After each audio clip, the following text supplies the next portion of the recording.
Vraiment, qu'est-ce qui se passe dans l'administration de Donald Trump? Comment expliquer cette décision controversée d'approuver la vente d'armements à l'Ukraine pour un montant colossal d'environ 825 millions de dollars? Pourquoi la question des missiles iraniens, qui pourraient avoir une portée inquiétante, est-elle au cœur de cette affaire? Et surtout, cette démarche a-t-elle véritablement saboté le processus de paix, alors que la Russie déclare fermement que ce soutien militaire accentue le conflit? En attendant, abonnez-vous à ma chaîne Monde Actu, likez et commentez en 7 mots. Et si vous le jugez nécessaire, partagez cette vidéo avec d'autres. Cela aidera beaucoup ma chaîne. Merci et continuons.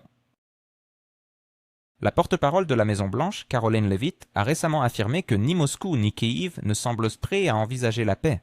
Pourtant, il semble que l'administration de Trump ne fait qu'ajouter de l'huile sur le feu, alimentant une escalade militaire qui pourrait avoir des conséquences dévastatrices. Certains observateurs, comme le professeur Sachs, dénoncent l'incompétence apparente de Trump et de son équipe. Ils notent que les déclarations changent d'un jour à l'autre. Un jour, ce sont des menaces, le lendemain, des compliments à l'égard de Poutine. Cette situation chaotique révèle une absence totale de stratégie cohérente. Il est frappant de constater que la complexité de cette crise dépasse largement la simple question des armements. L'administration de Trump semble se trouver prise au piège entre des promesses contradictoires, mettre fin à la guerre, satisfaire une opinion publique américaine de plus en plus lassée des conflits et répondre aux intérêts des entrepreneurs de défense qui cherchent à vendre davantage d'armements. Il est évident que cette situation ne peut qu'aggraver le climat de tension qui règne actuellement. Les conséquences de ce soutien militaire sont nombreuses. D'une part, cela semble prolonger indéfiniment un conflit qui pourrait être résolu. D'autre part, cela crée un environnement dans lequel les dirigeants ukrainiens, souvent accusés de corruption, prennent des décisions qui ne reflètent pas nécessairement les aspirations du peuple ukrainien, qui pour la grande majorité souhaite voir une fin aux hostilités. Paradoxalement, alors que la Russie appelle au dialogue, il apparaît que l'Ukraine est aux prises avec une petite élite qui semble plus intéressée par le pouvoir que par la paix. Il est également crucial de considérer la position de la Russie, qui réclame un statut de neutralité pour l'Ukraine et des concessions territoriales après des années de conflit, une demande qui pourrait, à première vue, sembler raisonnable. Ces conditions pourraient offrir une base pour des négociations futures, mais la volonté d'y parvenir semble absente. Au lieu de cela, nous observons une escalade incessante des combats, avec des frappes de missiles et de drones sur des villes ukrainiennes comme Kiev, qui ne font qu'alimenter le cycle de la violence. La situation est d'autant plus préoccupante que, malgré les discussions autour de la création d'une zone tampon, les leaders européens ne semblent pas prêts à engager un véritable dialogue avec la Russie. Au lieu de cela, ils préfèrent emprunter la voie du soutien militaire, renforçant ainsi les tensions dans la région. Cette approche, qui rappelle les erreurs du passé, pourrait bien mener à des conséquences calamiteuses. Il est alarmant de constater l'absence de dialogue constructif entre l'Europe et la Russie. Les dirigeants européens entendent à les préoccupations russes, mais préfèrent les ignorer, réduisant le discours à des caricatures de l'ennemi impitoyable.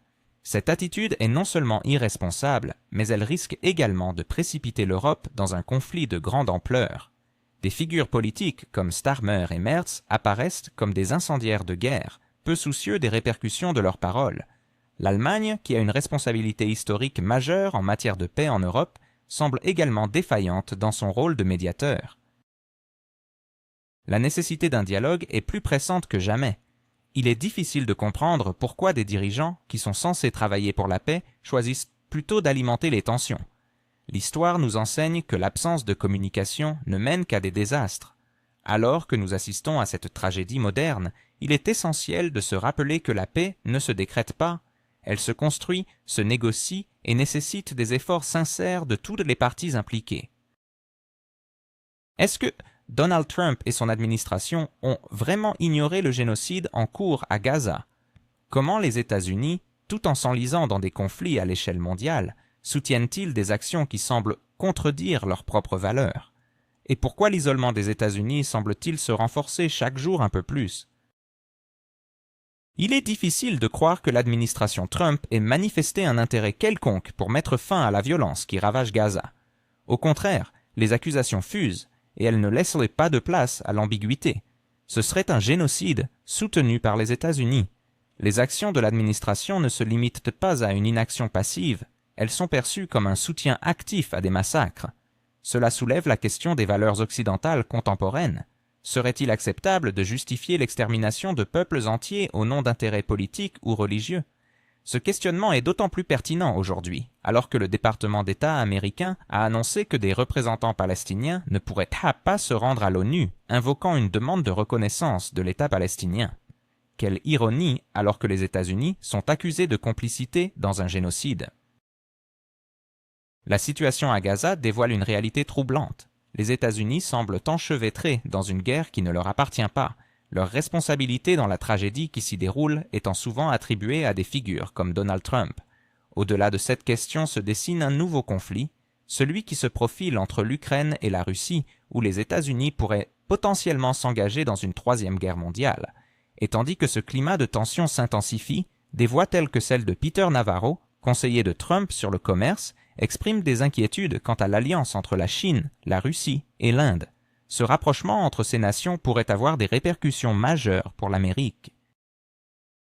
Navarro, dans ses critiques acerbes, accuse l'Inde de nuire aux intérêts américains, faisant état d'une perte d'emplois et de revenus pour les travailleurs américains à cause des tarifs imposés par l'administration Trump. Ce discours ne fait que renforcer un sentiment d'irréalité. Alors que les États-Unis se croient encore au sommet de la hiérarchie mondiale, ils perdent des alliés cruciaux comme l'Inde, qui pourrait être tentés d'opter pour un rapprochement avec la Chine.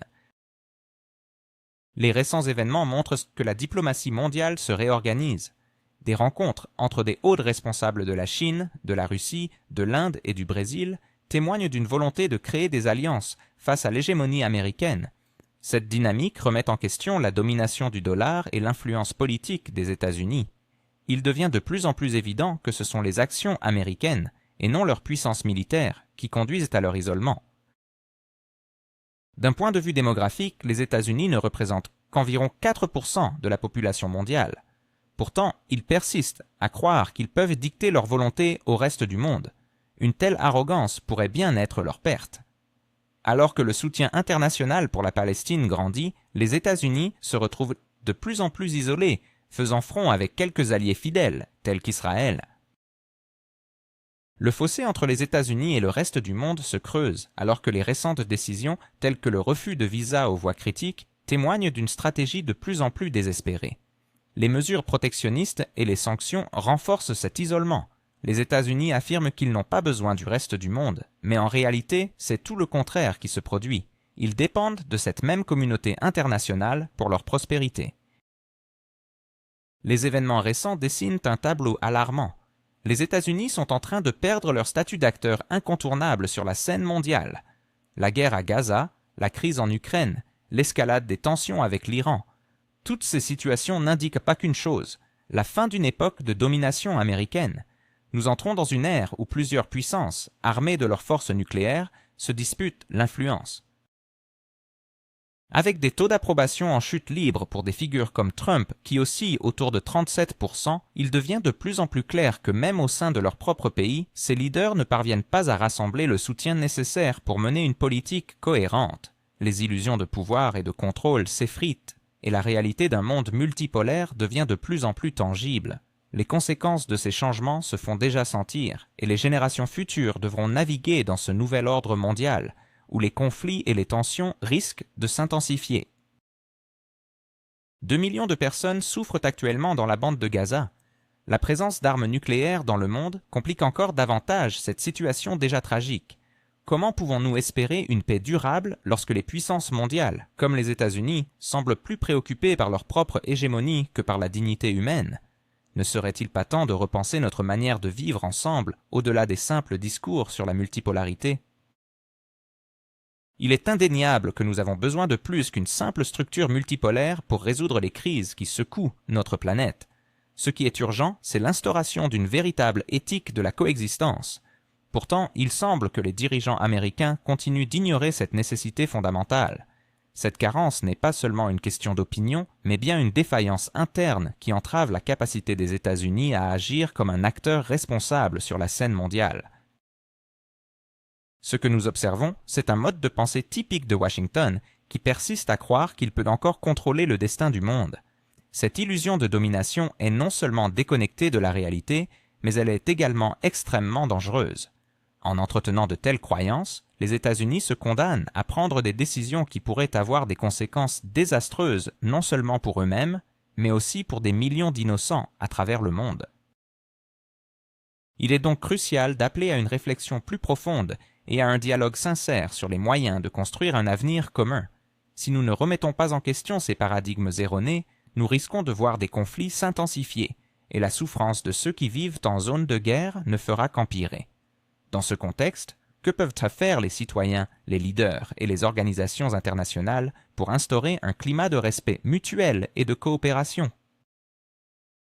La paix ne se limite pas à un équilibre des pouvoirs, mais repose sur des valeurs fondamentales de solidarité et d'humanité. Alors que le monde est confronté à des défis sans précédent, il est impératif d'agir avec intégrité et compassion. La véritable sécurité réside non dans l'accumulation d'armements, mais dans l'établissement de relations de confiance et de respect mutuel. Nous devons nous unir pour un avenir où la dignité de chaque individu est reconnue et protégée, afin de bâtir ensemble un monde meilleur.